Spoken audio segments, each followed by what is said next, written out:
अस्सलाम वालेकुम, मैं हूं वैस मंगलवाला और आप देख रहे हैं वर्ल्ड वाइज। दुनिया को देखने का, जांचने का, परखने का एक अलग जाविया। सबसे पहले नजर डालते हैं टॉप स्टोरीज पर। जो बाइडेन ने डॉक्टर आफिया सिद्दीकी की रहम की अपील मुस्तरद कर दी, अदालत को आगाह कर दिया गया। ट्रंप का पैदाइश पर अमेरिकी शहरियत का हक खत्म करने का फैसला गैर आईनी करार। आईसीसी में तालिबान रहनुमाओं के वारंट गिरफ्तारी जारी करने की दरखास्त दायर।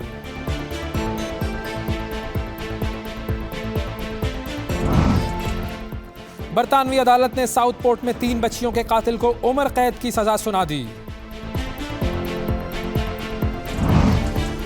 और वजीर आजम के मुआविन बराए सेहत का बयान, पाकिस्तान हेपेटाइटिस सी में सबसे आगे।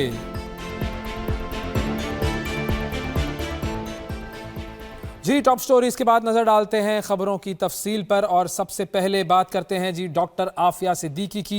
यूनाइटेड स्टेट्स से खबर आ चुकी है और जो बाइडेन ने रहम की अपील डॉक्टर आफिया सिद्दीकी की जो है वो मुस्तरद कर दी है। साबिक अमेरिकी सदर जो बाइडेन ने डॉक्टर आफिया सिद्दीकी की रहम की अपील को मुस्तरद कर दिया है और पाकिस्तान से कैदियों की रिहाई के लिए मुआहदे से भी इनकार कर दिया है। इस्लामाबाद हाई कोर्ट में डॉक्टर आफिया सिद्दीकी की अमेरिकी जेल से रिहाई और वतन वापसी की दरखास्त पर समाअत हुई। डॉक्टर फौसिया सिद्दीकी और उनके अमेरिकी वकील क्लाइव स्मिथ स्टेफर्ड ये वीडियो लिंक पर अदालत में पेश हुए, जबकि वकील दरखास्त गुजार इमरान शफीक और एडिशनल अटॉर्नी जनरल भी अदालत में पेश हुए। इस्लामाबाद हाई कोर्ट के जस्टिस सरदार एजाज इसाक खान ने केस की समाअत की। जस्टिस सरदार एजाज इसाक ने रिमार्क्स दिए, अमेरिका हमें हमारी औकात दिखा रहा है। साबिक अमेरिकी सदर ने बेटे की सजा तो माफ़ कर दी लेकिन हमारे कैदी को रिहा न किया। वजीर आजम वजीर खारजा के बैरून ममालिक दौरों की तफसीलात पर मुश्तमिल रिपोर्ट भी पेश की गई, जबकि अमेरिका में पाकिस्तानी सफ़ीर की आफिया सिद्दीकी से मुताल्लिक मुलाकातों में शिरकत न करने पर भी जवाब जमा कराया गया। अब ये बहुत ही तशवीशनाक खबर है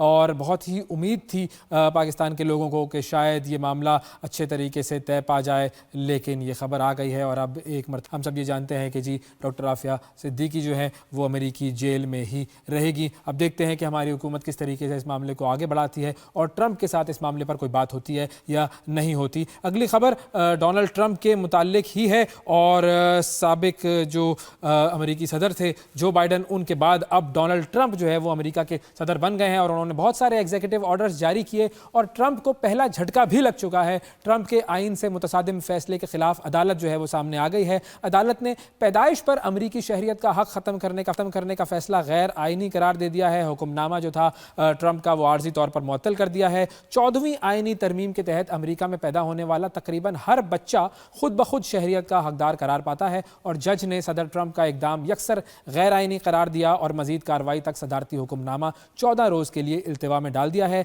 एरिज़ोना, इलिनॉय, ऑरेगन और वाशिंगटन समेत अमेरिका की 18 रियासतें ट्रंप के इस इकदाम के खिलाफ मुकदमा दायर कर चुकी हैं। इसके अलावा जो बाइडेन दौर का जो कानून था वो मनसूख कर दिया है। ट्रंप ने ट्रांसजेंडर्स के फौज में मुलाजमत पर पाबंदी लगा दी है।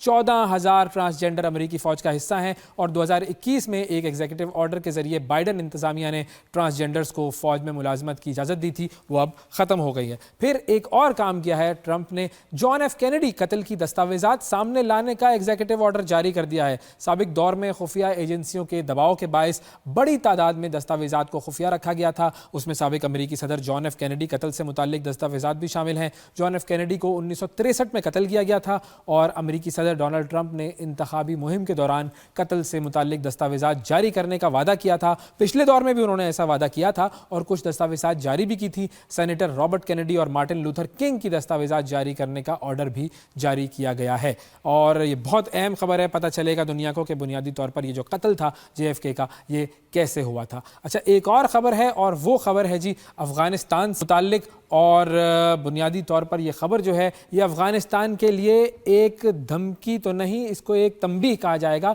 कि अफ़गानिस्तान को अपनी अदाओं पर गौर करना चाहिए कि अफ़गानिस्तान कर क्या रहा है। आलमी फौजदारी अदालत के चीफ प्रोसिक्यूटर ने अफ़गान तालिबान के सरबराह समेत दो तालिबान रहनुमाओं के वारंट गिरफ्तारी जारी करने की दरख्वास्त कर दी है। ICC के चीफ प्रोसिक्यूटर हैं करीम खान साहब। उन्होंने अदालत से अफ़गान तालिबान के सुप्रीम लीडर हैबतुल्लाह अखुंज़ादा और अफ़गान चीफ जस्टिस अब्दुल हकीम हक्कानी के वारंट जारी करने की दरख्वास्त की है और उनके मुताबिक ऐसे शवाहिद मौजूद हैं जिनसे जाहिर होता है कि तालिबान के जो सुप्रीम लीडर हैं वो और जो चीफ जस्टिस हैं वहाँ के वो मुलव्विस हैं ख़वातीन और लड़कियों पर मजालिम और सिनफी बुनियादों पर इंसानियत के ख़िलाफ़ जराइम इनके ज़िम्मेदार हैं। उन्होंने कहा कि अफ़गान ख़वातीन और लड़कियाँ अफ़गान तालिबान के हाथों मजालिम का शिकार हैं और उनका मज़ीद कहना यह भी था कि हमारा ये इक़दाम इस बात की निशानदेही करता है कि अफ़गानिस्तान में ख़वातीन और लड़कियों के साथ होने वाला सलूक नाकाबिल कबूल है, उन्हें तालीम की इजाज़त नहीं है। सबसे बड़ी बात तो ये है। और अभी तक तालिबान की जानिब से इस पर कोई रद्द-ए-अमल नहीं आया, लेकिन सारी दुनिया जानती है कि तालिबान ने किस तरीके से पाबंदी लगाई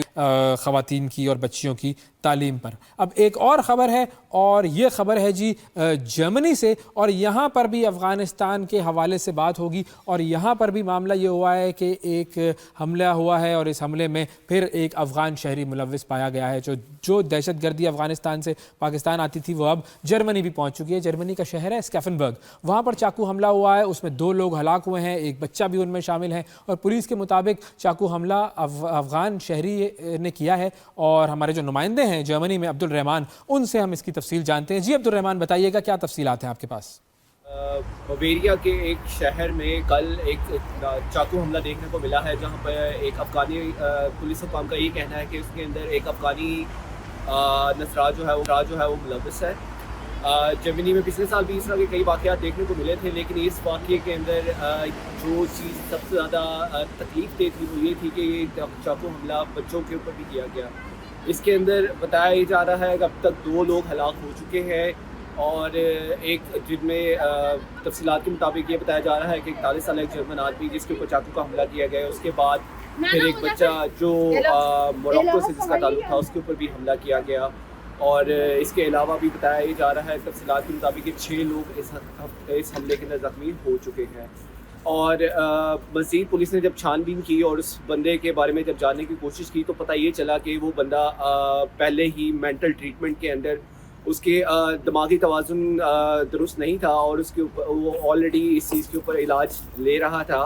और पिछले ही साल दिसंबर के अंदर जर्मन हुकूमत ने ये भी कहा था कि उसके मुल्क वापस भेज दिया जाएगा, लेकिन चूँकि वो अपने ज़हनी तवाज़ुन के इलाज के अंदर बिजी था, इस वजह से वो वापस नहीं गया। अब जर्मनी ने जर्मन पुलिस ने इस हमले के बाद फिर उसके घर की तलाशी ली, जिसके बाद ये पता चला कि उसका ये हमला कोई किसी भी हेट का या फिर किसी और आप कह लें कि उस चीज़ पे मबनी नहीं था, बल्कि ये हमला सिर्फ़ और सिर्फ एक ज़हनी मरीज़ की तरफ से किया गया है। और ये भी कहा जा रहा है कि जो शवाहिद उसके घर में मिले हैं उसके मुताबिक ये भी कहा जा सकता है कि इसके अंदर और भी कोई दूसरा शख्स मुलविस नहीं है, ये सिर्फ एक इंसान की तरफ से ही हमला किया गया है। जी बिल्कुल शुक्रिया अब्दुल रहमान, हमें तफसीलात से आगाह कर रहे थे। और अब आपको लेकर चलते हैं हम बरतानिया, जहाँ पर बरतानिया की अदालत ने एक शख्स को सज़ा दी है। वो शख्स कौन है ये आपको बताते हैं। बरतानवी अदालत ने साउथपोर्ट में 3 बच्चियों के कातिल को उम्र कैद की सज़ा सुना दी है। मुजरिम का नाम है एक्सेल रुडाकुबाना और जेल में उसको कम अज़ कम 52 बरस गुजारने होंगे। 18 साल ये मुजरिम है। गुज़िश्ता साल जुलाई में साउथपोर्ट में डांस क्लास में घुसकर इसने 3 बच्चियों को कत्ल किया था। 8 से ज़ायद बच्चों को चाकू के वार से ज़ख्मी किया था और इसके हमले का शिकार जो बच्चे थी उन बच्चों की उम्रें 6 से 13 साल के दरमियान थी। कत्ल के बाद बरतानिया भर में हंगामे फूट पड़े थे और फिर इस मामले में एक पाकिस्तानी शहरी का नाम भी आया था। ताहम फिर अगस्त में लाहौर की अदालत ने बरतानिया के इलाके साउथपोर्ट में 3 बच्चियों के कत्ल के मामले पर फेक न्यूज़ फैलाने और पुरतशद्दुद मुजाहिरों को हवा देने के इल्ज़ाम में गिरफ्तार किए गए पाकिस्तानी शहरी फरहान आसिफ को बरी कर दिया गया था। बहुत ये फैलाया जा रहा था मामला कि ये पाकिस्तानियों की तरफ से किया गया है, मुसलमानों की तरफ से किया गया है, लेकिन की जो इसका मुजरिम है उसको सज़ा दे दी गई है। नाज़रीन, एक छोटा सा हम वक्फा लेते हैं, वक्फे के बाद दोबारा आपकी खिदमत में हाजिर होंगे। ये है वर्ल्ड वाइज, हमारे साथ रहिएगा। Welcome back. ब्रेक के बाद एक मरतबा फिर वर्ल्ड वाइज में खुशामदीद। आपको लेकर चलते हैं भारत की तरफ, जहां पर सैफ अली खान पर जो हमले का केस है उसके मामले में नई पेशरफ सामने आ रही है। लेकिन पुलिस जो है वो बहुत सारी चीज़ें छुपा रही है। पुलिस शायद बहुत कुछ कवर अप करने की कोशिश कर रही है। पुलिस शायद ये कवर अप करने की कोशिश कर रही है कि सैफ और करीना के जो ताल्लुकात हैं वो ख़राब है। पुलिस शायद जो है वो बांग्लादेश को इस मामले में पॉलिटिकली इन्वॉल्व करना चाह रही है। फिर इसके अलावा ये भी हो सकता है कि और भी कुछ मामलात हैं जो कि सामने नहीं आए हैं। बहुत सारे ऐसे सवाल सवालात हैं जो कि इस केस के अभी तक अनआंसर्ड हैं। इन तमाम मामलात पर बात करने के लिए हमारे साथ भारत से सीनियर सहाफ़ी मौजूद हैं जी, रोहित शर्मा। उनसे बात करते हैं जी। Rohit, welcome to the show, बहुत शुक्रिया आपने टाइम निकाला। सबसे पहले तो मुझे ये बताइए कि अब तक जो इस केस में प्रोग्रेस हुई है उसकी क्या तफसील आपके पास मौजूद है? अपडेट ये है कि एक बांग्लादेशी को अरेस्ट किया है और अब उसको ये बताया जा रहा है कि ये आदमी जो था इसी ने अटैक किया था और वो कहीं ना कहीं पुलिस ने बहुत उसकी ढूंढ करके निकाला है। हालांकि एक और आदमी भी पकड़ा गया था, वो कहीं दूर पकड़ा गया था दूसरी स्टेट में, लेकिन वो नहीं था। इस आदमी की शक्ल मैच कर रही है उससे, ऐसा पुलिस बोल रही है, जो कि सीसीटीवी में आदमी पकड़ा गया था ऐसा पुलिस बोल रही है। उस पे बहुत सारे डिस्प्यूटेड क्लेम्स भी हैं कि मैच करती नहीं दिख रही, व्हाटएवर जो भी है। लेकिन हाँ, ये आदमी इसके पास जॉब नहीं थी और ये आदमी जो है ये होम कीपिंग में, हाउस कीपिंग में जॉब करता था, अंदर था। ये आदमी सैफ अली खान को पहचानता तो नहीं था। अच्छा। सच बात है, अगर पहचानता होता तो मेड से 1 करोड़ रुपए नहीं मांगता। और ये किसी रैंडम हाउस में घुसा था जाकर के पैसे लेने के लिए या किसी चीज के लिए, और कैसे घुसा ये अभी तक हमें पुलिस नहीं बता पाई है। रोहित, सारे लूप होल्स हैं। मतलब हम वो दो तस्वीरें अगर देखें, एक वो बंदा जो सीसीटीवी में हमें नजर आया सीढ़ियों पर और एक वो बंदा जो कि बांग्लादेशी बंदा है जिसको पुलिस ने गिरफ्तार किया है, कोई अंधा भी इन दोनों तस्वीरों को देखेगा तो वो कहेगा कि नहीं, ये दोनों अलग लोग हैं। पुलिस कुछ कवर अप करने की कोशिश कर रही है, कुछ छुपा रही है, जल्दी केस क्लोज करना चाह रही है, कुछ मामला गड़बड़ है। देखिए, पुलिस जल्दी क्लोज करने के चक्कर में होगी भी तो सैफ अली खान भी तो कहीं बीच में आएंगे।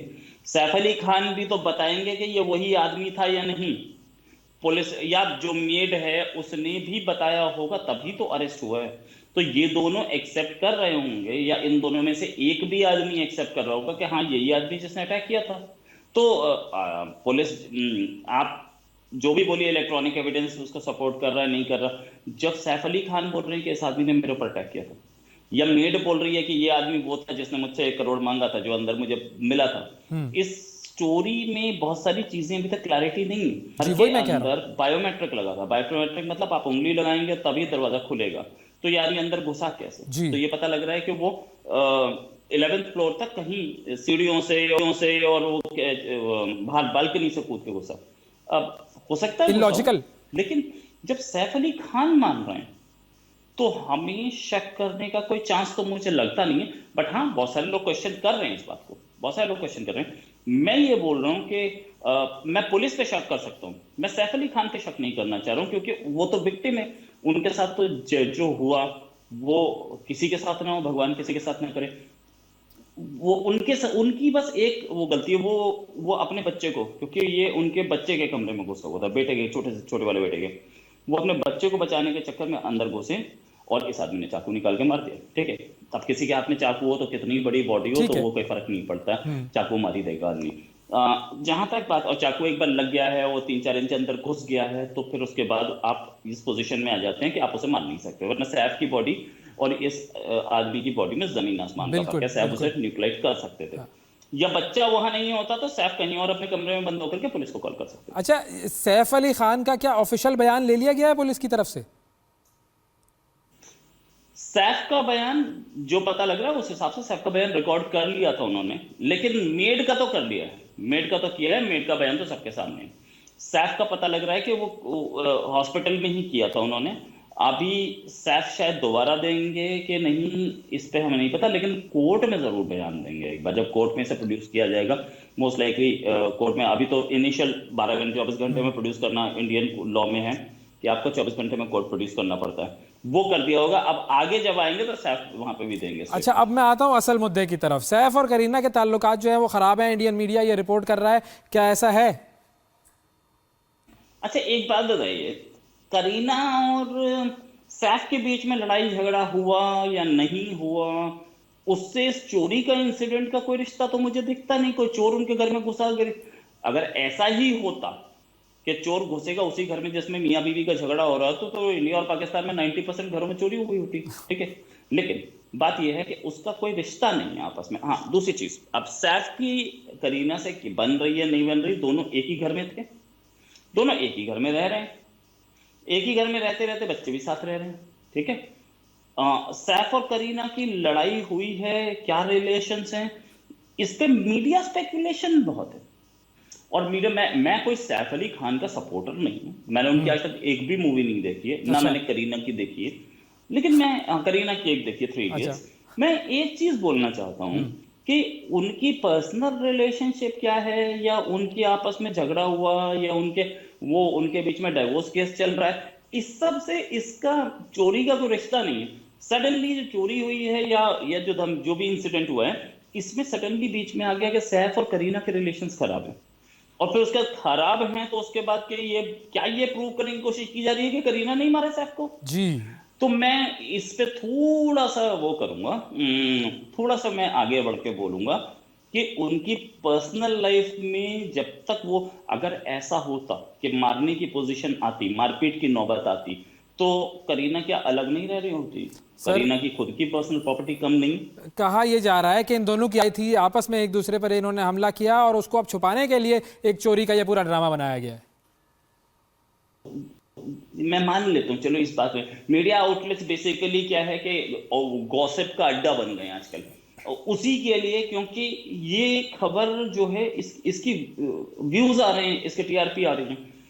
एक चीज, दोनों के बीच में लड़ाई, ठीक है, तो उस लड़ाई में कोई आदमी चाकू थोड़ी मार देगा यार, और फिर उसका चोरी का कहां से आएगा? क्या चाकू करीना मार सकती है? यह करीना ने चलो मार भी दिया, मैं मान लेता हूं, ठीक है, तो अगर मार दिया तो सीसीटीवी में एक आदमी कैसे दिख रहा उतरता हुआ? चलो वो भी आदमी किसी और के घर गया था, ठीक है, ये भी मैंने मान लिया। तो यार इतना तो हो सकता था कि एक आदमी कार से चला जाता, कार भी नहीं थी, ऑटो में लेके जाना पड़ा। क्या कुछ मामला तो गड़बड़ है यही ना, मामला देखें, कुछ कि गड़बड़ है, क्योंकि दोनों एक बयान की। में आपको बताता हूं, नितेश राणे महाराज हैं, वो भी इस पूरी कहानी पर यकीन नहीं कर रहे हैं। वो तो कह रहे हैं कि बांग्लादेशी को पकड़ा है हमने, तो बांग्लादेशी तो यहाँ पर कचरा उठाते हैं, सैफ भी कचरा है, उसे भी उठाकर ले जाओ, वो ये कह रहे हैं नितेश राणे। वो इस इंसिडेंट के बाद नहीं है यार। अब अच्छा, एनीवेज, नितेश राणे जो स्टेटमेंट देते हैं, वो स्टेटमेंट्स जो हैं वो उनके पर्सनल स्टेटमेंट हैं कि गवर्नमेंट अगर बोल रही हो, नितेश राणे जो हैं वो महाराष्ट्र गवर्नमेंट में मिनिस्टर हैं, ठीक है, और महाराष्ट्र गवर्नमेंट की तरफ से बोल रहे हैं, तो महाराष्ट्र गवर्नमेंट उठा के फेंक देना, क्यों रखा हुआ है? कोई रीजन तो होगा। और महाराष्ट्र गवर्नमेंट इसी आदमी को अपने कंट्री में ऑपरेट करने दे रही है, अपने कंट्री में फिल्में कर रहा है, वो अपने हाँ। कंट्री में, अपनी स्टेट में, अपने शहर में कर रहा है, वो मुंबई में कर रहा है। मुंबई में रह रहे हैं अगले आदमी, वो मुंबई में इतने साल से रहे हैं, मुंबई की एक लड़की से शादी कर रखी है, आप बोल रहे हो कचरा है। ये मैं नितेश राणे जो बोल रहे हैं वो अपना, मैंने ऐसा कोई स्टेटमेंट देखा नहीं है नितेश राणे का, कि हो सकता है मेरी निगाहों से स्किप हुआ, लेकिन अगर वो ऐसा बोल रहे हैं तो हाईली कंडेमेबल। आप किसी भी कंट्री, किसी भी आदमी को, एक बोनाफाइड सिटीजन है, उसने कोई मर्डर नहीं किया आज तक, कोई रेप नहीं किया आज तक, उसने कोई टेररिस्ट एक्टिविटी नहीं की है, उसने कोई टैक्स चोरी नहीं किया, और वो कहीं स्मगलिंग नहीं कर रहा था वो आदमी, बिल्कुल ठीक। आप उसको कचरा बोल रहे हो? फाइनल तरीका। आपसे करना चाहूंगा, सैफ अली खान की 15,000 करोड़ की जो प्रॉपर्टी है वो अब हुकूमत क्यों लेना चाह रही है एनएमई एक्ट के तहत, ये मामला क्या है? नहीं देखिए, इसमें ये प्रॉपर्टी जो है ये भोपाल की प्रॉपर्टी है, भोपाल के नवाब की प्रॉपर्टी। भोपाल के नवाब चले गए थे पाकिस्तान जी।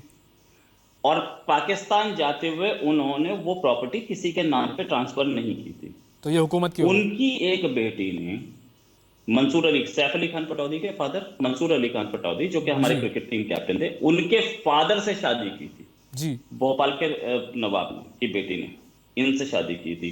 अच्छा, ये प्रॉपर्टी ट्रांसफर नहीं हुई थी उस समय तक, न बाद में ट्रांसफर हुई। अच्छा, उसके बाद इनहेरिटेंस नहीं है, एनिमी प्रॉपर्टी एक्ट आया जिसमें यह था जो लोग पाकिस्तान चले गए उनकी प्रॉपर्टी सारी गवर्नमेंट की प्रॉपर्टी है, उसमें इनहेरिटेंस का कोई प्रोविजन ही नहीं था। या तो आप किसी के नाम करके जाएं या वो गवर्नमेंट की हो जाएगी, तो वहां पे इनहेरिटेंस नहीं हो पाया था। इसके खिलाफ सैफ अली खान अभी तक जेल में, उसमें कोर्ट में भी गए, कोर्ट में ने भी ये बोला कि देखो कानून में जो लिखा है कि आपके पास इनहेरिटेंस नहीं है, आपके पास कोई कागज है कि आपके नाम कर दी गई है, तो फिर ठीक है, वो नाम की नहीं गई थी, तो इसलिए उनकी प्रॉपर्टी को कोर्ट ने बोला कि इनकी प्रॉपर्टी को सीज कर लिया जाए। लेकिन अभी भी सुप्रीम कोर्ट का रास्ता है, सुप्रीम कोर्ट में जा सकते हैं सैफ अली खान साहब, और हायर कोर्ट में जा सकते हैं, इनफैक्ट हाई कोर्ट है फिर सुप्रीम कोर्ट, अभी टाइम लगेगा इसमें। लेकिन हाँ, ये है कि आई थिंक कि इनके पास पूरे कागज नहीं है, दैट्स व्हाई कोर्ट ऐसा जजमेंट दे रही है। यानी हुक्का भी है कि ये प्रॉपर्टी किसकी है और किसके नाम होनी चाहिए और कौन इसका मालिक होना चाहिए, लेकिन हुकूमत ये कहती है कि जी ये प्रॉपर्टी जो है वो अब भारतीय हुकूमत की प्रॉपर्टी है और कोई इसका मालिक नहीं है, भारतीय हुकूमत इस प्रॉपर्टी पर कब्जा करेगी। थैंक यू जी। रोहित शर्मा हमारे साथ मौजूद थे भारत से और हमें तफसीलात से आगाह कर रहे थे। नाज़रीन, एक छोटा सा वक्फा हमें लेना है, वक्फे के बाद दोबारा आपकी खिदमत में हाजिर होते हैं और आपसे बात करेंगे हेपेटाइटिस के हवाले से। मिलते हैं एक ब्रेक के बाद। Welcome back. ब्रेक के बाद एक मरतबा फिर आपको वर्ल्ड वाइज में खुशामदीद कहते हैं और अब बात करते हैं जी हेपेटाइटिस की और ख़ास तौर पर हेपेटाइटिस सी की। कुछ स्टैटिस्टिक्स हमारे सामने आए हैं हुकूमत की तरफ से, बहुत ही अलार्मिंग स्टैटिस्टिक्स हैं। दुनिया में हेपेटाइटिस सी के सबसे ज़्यादा केसेस पाकिस्तान में हैं। ये स्टैटिस्टिक्स दिए हैं वज़ीर आज़म के मुआविन बराए सेहत जनाब डॉक्टर मुख्तार मलिक साहब ने। बहुत तशवीशनाक आदाद-ओ-शुमार जो के सामने लेकर आए हैं और इनके मुताबिक दुनिया में सबसे ज़्यादा हेपेटाइटिस सी के केसेस पाकिस्तान में हैं। पाकिस्तान में इसके अलावा हेपेटाइटिस सी और हेपेटाइटिस बी के सबब होने वाली अमवात में भी मुसलसल इजाफा हो रहा है। अब हुकूमत ने हेपेटाइटिस फ्री पाकिस्तान प्रोग्राम ये लॉन्च किया है। क्या इकदाम किए जा रहे हैं, इस हवाले से बात करने के लिए हमारे साथ मौजूद हैं हेपेटाइटिस फ्री पाकिस्तान प्रोग्राम की focal person doctor Huma Qureshi. उनसे बात करते हैं जी। अस्सलाम वालेकुम डॉक्टर हुमा, बहुत शुक्रिया आपका प्रोग्राम के लिए, आपने वक्त निकाला। ये स्टैटिस्टिक्स ज़ाहिर है आप भी जानती हैं, हेपेटाइटिस सी में पाकिस्तान जो है वो दुनिया में सबसे ऊपर है। क्या वजह है, हम इतने ख़तरनाक लेवल तक कैसे पहुँचे? जी बिल्कुल बहुत ज़रूरी है कि हमारे ऑडियंस को ये पता चले कि पाकिस्तान में हेपेटाइटिस है कितने और ये क्यों इतनी फैल रही है। पाकिस्तान में 5 किस्म के हेपेटाइटिस हैं। हेपेटाइटिस ए और ई जो है वो तो पानी से आता है, तो इसलिए वो जनरली है तो मसला हमारा, लेकिन उसकी अच्छाई ये होती है कि ये वायरस इन्फेक्शन करके और फिर 4-6-8 हफ्ते में खुद ही क्लियर हो जाता है, तो इसमें कोई डेथ या कोई क्रॉनिक डिजीज नहीं होती। इसलिए हम जनरली इसको इतना ज़्यादा मतलब मुश्किल हमारे लिए नहीं है, क्योंकि वायरस होता है, इन्फेक्शन होता है, फिर लोग उससे क्लियर हो जाते हैं। ठीक है। हमारी जो मेजर प्रॉब्लम है वो हेपेटाइटिस बी, सी और डी है। ये तीनों की तीनों वायरस जो है ये ब्लड बॉर्न है, ये खून से जाते हैं। एक किसी बंदे को जिसको इन्फेक्शन है, अगर उसका खून या खून से कंटामिनेटेड औजार किसी दूसरे को लग जाएंगे तो ये वहां से ट्रांसमिट हो जाता है। सो हमारे यहाँ इसकी 3 वजूहात हैं जिससे ये मोस्टली ट्रांसमिट हो रहा है। एक तो ये है कि हमारे यहाँ जो ब्लड ट्रांसफ्यूजन होते हैं वो इम्प्रॉपरली स्क्रीन है, उसकी जो स्क्रीनिंग है वो प्रॉपर तरीके से नहीं होती है जी। तो उस वजह से कई जो ब्लड हैं वो इन्फेक्टेड होते हैं और वो एक इन्फेक्टेड मरीज से हेल्दी मरीज में चले जाते हैं। सबसे टॉप वजह ये है। उसके बाद दूसरी वजह ये है कि हमारे यहाँ जो हमारे सर्जिकल और आले हैं, आलात हैं, इंस्ट्रूमेंट्स हैं, ये क्लीन नहीं है, दे इम्प्रॉपरली स्टरलाइज्ड हैं। तो जब ये औजार एक इन्फेक्टेड पर्सन के प्रॉपरली स्टरलाइज नहीं होते और दूसरे पेशेंट की सर्जरी में, गायनी के इंस्ट्रूमेंटेशन में, एंडोस्कोपी में, डेंटल इलाज में, एनेस्थीसिया में लग जाते हैं, तो ये इन्फेक्शन उस औजार से दूसरे पेशेंट को चला जाता है। सही। और तीसरी बड़ी वजह यह है कि हमारे यहाँ बहुत ट्रेंड है कि हम लोग जब भी बीमार होते हैं तो हम टीका लगाते हैं, ड्रिप लगाते हैं, कोई सुई लगवाते हैं। तो इसमें भी कई लोग जो है ना पैसे बचाने के लिए ये ड्रिपें, ये सुइयां, ये ड्रिपें रीयूज कर देते हैं। माना कि एक बंदे की सिरिंज इस्तेमाल की और उसको फेंका नहीं और उसी को दूसरे पे इस्तेमाल कर ली, या एक पेशेंट को ड्रिप आधी दी और आधी ड्रिप किसी और को लगा दी। तो ये 3 मेजर वजूहात हैं जिसकी वजह से कि ये हमारा इन्फेक्शन इतना हाई हो गया है कि इस वक्त हेपेटाइटिस सी जो है वो दुनिया में सबसे ज़्यादा पाकिस्तान में है, और हेपेटाइटिस बी जो है वो जो हमारा ईस्टर्न मेडिटेरेनियन रीजन है जिसमें पाकिस्तान फॉल करता है, उसके अलावा 23 कंट्रियाँ और हैं जिसमें ये ईस्टर्न मेडिटेरेनियन रीजन मिलकर जो बनाती हैं। तो पाकिस्तान उनमें से 1/4 हेपेटाइटिस बी की बीमारी को कंट्रीब्यूट कर रहा है। माना कि 23 कंट्रियों में से 1/4 ऑफ द डिजीज बर्डन जो है वो पाकिस्तान की तरफ से हेपेटाइटिस बी का आ रहा है। अब ये जो हेपेटाइटिस फ्री पाकिस्तान प्रोग्राम है ये क्या है, इसके खदोखाल क्या है? अच्छा, ये हेपेटाइटिस सी फ्री पाकिस्तान है। हेपेटाइटिस क्योंकि पाकिस्तान में सबसे ज्यादा हेपेटाइटिस सी दुनिया में सबसे ज्यादा पाकिस्तान में है, तो ये हम लोगों ने जो हम लिवर एक्सपर्ट्स हैं हमने हुकूमत से और प्राइम मिनिस्टर ऑफ पाकिस्तान से कहा कि जी प्लीज ये बीमारी इतनी पाकिस्तान में है और लोगों को इसका बारे में अवेयरनेस नहीं है, तो लोगों को पता नहीं है, जो इन्फेक्ट हुए हुए हैं वो उनको इन्फेक्शन का पता ही नहीं चलता है, और वो बेचारे उनमें बीमारी फैलते फैलते फैलते कैंसर में तब्दील हो जाती है और बेचारे मर जाते हैं। तो हमने प्राइम मिनिस्टर साहब से कहा कि जी आप एक नेशनल प्रोग्राम लॉन्च करें ताकि उससे पूरे मुल्क के अंदर ये बीमारी सही। अच्छा, अब इस प्रोग्राम का बजट कितना है, क्या इसकी तफसील है, क्या एक्टिविटीज़ होंगी, ये भी अगर तफसील हमारे नाज़रीन के साथ शेयर कर सकें आप। जी, इसका बजट जो है ये 68 बिलियन रुपी पाकिस्तानी रुपी का है, और ये अच्छा। सारा का सारा पैसा जो है ये गवर्नमेंट ऑफ पाकिस्तान का है, कोई बाहर का डोनेशन नहीं है, कोई कोई किसी की ग्रांट नहीं है, और ये फेडरल गवर्नमेंट का पैसा है। और फेडरल गवर्नमेंट इस पैसे को एज पैसा ट्रांसफर नहीं करेगी, बल्कि इसमें से वो डायग्नोस्टिक टेस्ट या पीसीआर जिसको हम कहते हैं, जी। एक इसका रैपिड टेस्ट जिससे कि इसका इनिशियल डायग्नोसिस होता है, और इसका ट्रीटमेंट ये प्रोविंसेस को देगी। इनिशियल फेज में इसकी 2 फेजेस हैं, 3-3 साल के। पहले फेज में 50% ऑफ द पॉपुलेशन को हम हैंडल करेंगे, और जब ये 50% पॉपुलेशन हो जाएगी, जो कि तकरीबन 86 मिलियन लोग हैं, तो उसके बाद फिर अगले 86 मिलियन लोगों को 3 साल के बाद 2027 से 2030 तक अगले 50% लोग मैनेज होंगे। तो अच्छा। इस तरह तकरीबन 6 साल में पूरी पॉपुलेशन स्क्रीन, टेस्ट और ट्रीट होगी। अच्छा डॉक्टर हुमा, मैं कुछ पढ़ रहा था तो मुझे ये पता चला कि इससे पहले भी एक हेपेटाइटिस फ्री पाकिस्तान का प्रोग्राम लॉन्च किया गया था, और वो 7 अरब रुपए हमने उसके ऊपर भी खर्च हुए थे, वो कामयाब नहीं हुआ था, क्यों? जी, वो जो प्रोग्राम था वो 2005 या 6 में लॉन्च हुआ था। शौकत अजीज साहब ने प्राइम मिनिस्टर थे, उन्होंने लॉन्च किया था। वो प्रोग्राम कामयाब तो हुआ था, लेकिन इतना ज्यादा कामयाब 2 वजह से नहीं हो सका। पहली वजह तो ये थी कि फिर 2012 में जो है वो डिवॉल्व हो गई हेल्थ, और हेल्थ जो है प्रोविंसेस में चली गई, तो फेडरल गवर्नमेंट का रोल ही खत्म हो गया। दूसरा ये था कि उस टाइम में जो दवाई थी वो इंटरफेरॉन एक इंजेक्शन होते थे, वो लगते थे, और उनकी जो एफिशिएंसी थी वो 50% थी, कि अगर आप 100 लोगों को लगाएंगे तो सिर्फ 50 लोग ठीक होंगे, 50 नहीं होंगे। अच्छा। लेकिन अब बहुत फॉर्चुनेट बात यह है कि अब इसकी टैबलेट आ गई है, और ये इतनी इफेक्टिव है कि आप इसको 3 महीना खाएं, एक गोली रोजाना, तो ये 98-97% लोग जो है वो इससे क्योर हो जाते हैं। तो इसलिए हमें बहुत यकीन है। और देखिए, इजिप्ट ने भी इसी प्रोग्राम को इसी तरीके से अपने यहाँ हेपेटाइटिस सी को क्लियर किया है, यही गोलियां खिला के लोगों को।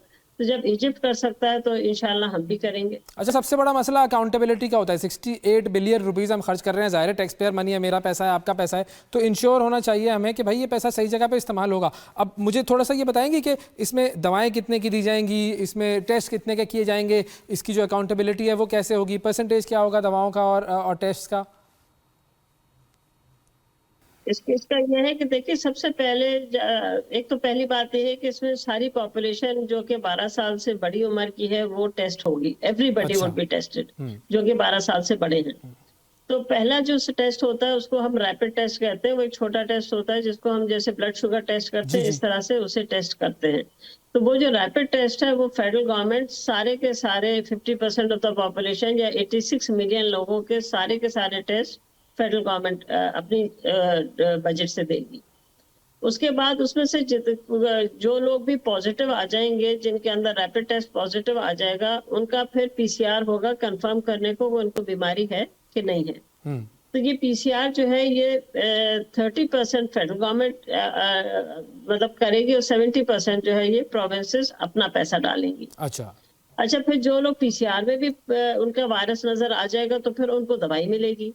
तो दवाई का ये है कि 50% फेडरल गवर्नमेंट देगी और 50% प्रोविंसेस अपनी तरफ से रेस करेंगे। So this is how the divide is. Divide हो गया, सही। लेकिन मैं ये पूछ रहा हूँ कि अब ये 68 बिलियन रुपीस जो है, इनकी अकाउंटेबिलिटी कैसे होगी कि ये सही जगह पर सही वेंडर्स को दिए गए हैं?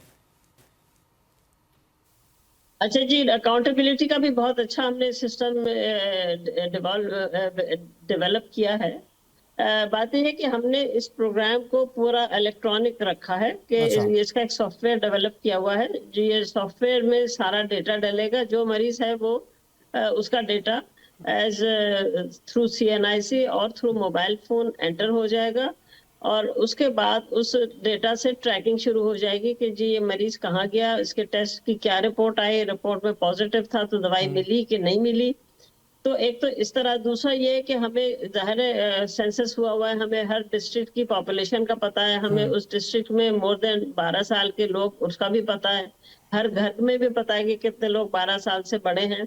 तो जैसे जैसे लोग आते जाएंगे और उनके शनाख्ती कार्ड और उनके मोबाइल नंबर के साथ उनकी एंट्री होती जाएगी, तो ये नजर आता जाएगा कि किस किस डिस्ट्रिक्ट में जो है नंबर ऑफ पीपल जितने हैं वो आए कि नहीं आए, और जहां नहीं आए वहां पे ये alert not only federal government के पास आएगा बल्कि प्रोविंशियल और डिस्ट्रिक्ट गवर्नमेंट के पास भी आएगा कि जी आपके पास से अभी नंबर्स कम हैं और फलानी फलानी जगह पे लोग आए नहीं हैं, तो इनको बुलवाइए, इनको टेस्ट कीजिए, इनको चेक कीजिए। सो दिस इज हाउ और जैसे जैसे लोग यानी प्रोविंशियल गवर्नमेंट्स अपना अपना डेटा उनका उस पर स्क्रीन पे आता चला जाएगा, वैसे वैसे उनको वो चीजें जो उनकी कमोडिटीज हैं, उनके रैपिड टेस्ट हैं, उनके पीसीआरस हैं, उनकी दवाइयां हैं, वो फेडरल गवर्नमेंट वहां से रिलीज करती चली जाएगी। So it is performance based indicators हैं जिसके बेसिस पे कि उनको रिलीज होगी उनकी कमोडिटीज। अच्छा, मुझे ये बताइए कि अब ये जो इसमें दवाएं और जो टेस्ट किट्स वगैरह हैं वो इस्तेमाल की जाएंगी, तो वो क्या पाकिस्तान के बाहर से आएंगी या पाकिस्तान की ही इस्तेमाल की जाएंगी? देखिए, इसमें जो पहला रैपिड टेस्ट है वो पाकिस्तान में मिलता है, बनता नहीं है पाकिस्तान में। पाकिस्तान में बहुत बनते भी हैं, लेकिन जो टेस्ट किट हम इस्तेमाल कर रहे हैं वो पाकिस्तान में सालों साल से इस्तेमाल हो रहा है, लेकिन पाकिस्तान में बनता नहीं है। और वो WHO अप्रूव्ड है। हमने हर चीज को ऐसे स्टैंडर्ड पे चलाया है कि जिसमें कोई उंगली ना उठाए। तो हमारे जो रैपिड टेस्ट है वो WHO अप्रूव्ड है, हमारे जो PCR हैं वो भी WHO अप्रूव्ड हैं, क्योंकि अगर हम कोई हल्का PCR ले लेंगे तो बेवजह में या तो फॉल्स पॉजिटिव रिजल्ट आ जाएंगे कि कोई बंदा में वायरस है नहीं और वो वायरस दिखाएगा PCR, या फॉल्स नेगेटिव हो जाएंगे कि बंदे को वायरस है और वो PCR नहीं दिखा रहा है। So we are using the WHO pre qualified rapid test and the PCRs। लेकिन जो दवाइयां हैं वो हम सारी की सारी लोकली मेड ले रहे हैं, क्योंकि हमारी जो दवाइयां हैं वो बहुत अच्छी हैं, उनकी एफिशिएंसी और उनका जो रिस्पांस है वो हमने पिछले 12-13 साल से हम उनको फॉलो कर रहे हैं, देख रहे हैं, और उनका रिस्पांस 97-98% है और ये खासी सस्ती है। और अब हमारा एक इदारा है ड्रैब, रेगुलेटरी अथॉरिटी जो है ड्रग रेगुलेटरी अथॉरिटी पाकिस्तान, तो वो भी तो जो टेस्ट किट्स हैं उनकी अप्रूवल देता है। तो हम पाकिस्तान में बनी हुई टेस्ट किट्स क्यों नहीं इस्तेमाल करते? उससे हमारी कॉस्ट भी बचेगी, ज़ाहिर है ज़्यादा लोगों के टेस्ट हो सकेंगे। देखिए, ड्रैब का अप्रूवल और WHO के अप्रूवल में जमीन आसमान का फर्क है। अच्छा। ठीक है, ड्रैब का अप्रूवल जो है वो ये है कि जी ये जो किट है ये यहाँ पे बनी है और वो उसमें कोई 10,000, 20,000, 25,000 टेस्ट को कंपेयर करके और वो कह देते हैं कि हाँ जी ये डेटा जो है वो ठीक है। लेकिन जो WHO प्री क्वालिफाइड चीजें होती हैं उसके अंदर तो लाखों नहीं मतलब लाखों टेस्ट होते हैं, लेकिन दुनिया के डिफरेंट रीजन्स में होते हैं और फिर उनमें से वो सारे के सारे कुछ अफ्रीकन रीजन्स में होते हैं, कुछ एशियन रीजन्स में होते हैं, कुछ यूरोपियन रीजन्स में होते हैं और फिर वो वहां से उसको सर्टिफाई करते हैं कि हाँ जी ये टेस्ट किट ठीक है और ये टेस्ट किट ठीक नहीं है। सो इसलिए बात है कि जिस वक्त हमने ये PC1 बनाया था, ये PC1 पिछले 10 साल से हम बनाते आ रहे हैं, उसको रिवाइज करते चले आ रहे हैं। तो उस वक्त से हमारे उसमें PC1 में ये लिखा हुआ था कि हम जो है वो WHO pre qualified rapid test और PCR इस्तेमाल करेंगे। उस वक्त जो पाकिस्तान में ये रैपिड टेस्ट नहीं बनते थे। पाकिस्तान के जो रैपिड टेस्ट बनने शुरू हुए हैं ये पिछले 2 साल में बने हैं। ये अभी undergoing evaluation and validation by the WHO। अगर इंशाल्लाह ये अप्रूव हो गए और जरूर होंगे तो we will obviously consider that, but currently Pakistan का rapid test WHO pre qualified. तो मतलब आप ये कहना चाह रही हैं कि जो अभी ड्रैब की तरफ से अप्रूव्ड टेस्टिंग किट्स हैं उन पर हम भरोसा ना करें? जी मतलब देखिए इतने बड़े मिशन के लिए अभी आपने शुरू में यही कहा था कि जी इतना टैक्स पेयर्स का पैसा है, हम इस तरह से इसे कहीं गलत ना इस्तेमाल कर जाएं। तो सिंपल बात यही है कि अगर टेस्ट किट्स ने गलत पॉजिटिव दिखा दिए या गलत नेगेटिव दिखा दिए तो वो भी एक बहुत बड़ा खर्चा हमारे ऊपर आ जाएगा। इसलिए we want to be very sure कि जी इसमें जो है हम कई क्वालिटी को। और फाइनली आखिरी सवाल आपसे ये करना चाहूँगा मैं कि इस बात को हम कैसे यकीनी बनाएंगे कि जिन इदारों से दवाएं खरीदी जा रही हैं वगैरह वो मेरे इदारे ना हो और ओपन प्रोसेस हो, जो कि अकाउंटेबिलिटी जिसकी हो सके। देखिए तो टेंडर प्रोसेस हो रहा है ना, और वो पीपीआरए के रूल्स फॉलो हो रहे हैं। और टेंडर प्रोसेस में ये है कि जो rapid test WHO pre qualified Pakistan में अवेलेबल हैं वो लोग इसके अंदर अप्लाई करेंगे। अच्छा। जो लोग WHO pre qualified rapid test वाले नहीं हैं वो अप्लाई करेंगे तो वो जाहिर है वैसे ही आउट हो जाएंगे। इसी तरीके से जो PCR WHO pre qualified Pakistan में अवेलेबल है, जो लोग अप्लाई करेंगे उनका वो ओके हो जाएंगे, जो नहीं डब्ल्यूएचओ प्री क्वालिफाइड है वो नहीं होंगे। दवाइयों में 9 कंपनियां या 10 कंपनियां हैं जो ये दवाइयां बनाती हैं, 10 की 10 प्री क्वालिफाइड हैं। तो हमारे हिसाब से सिर्फ जो मामला आएगा कि किसको मिले और किसको नहीं मिले वो कॉस्ट पे होगा कि बिल्कुल कौन ठीक। बेहतरीन कॉस्ट। बिल्कुल ठीक, बिल्कुल ठीक। बहुत शुक्रिया अदा करेंगे। डॉक्टर हुमा कुरैशी हमारे साथ मौजूद थी, फोकल पर्सन है हेपेटाइटिस फ्री पाकिस्तान प्रोग्राम की। नाजरीन, आज के प्रोग्राम में इतना ही। आपसे अगले प्रोग्राम में फिर मुलाकात करेंगे, उस वक्त तक के लिए इजाज़त दीजिए। अल्लाह हाफिज़।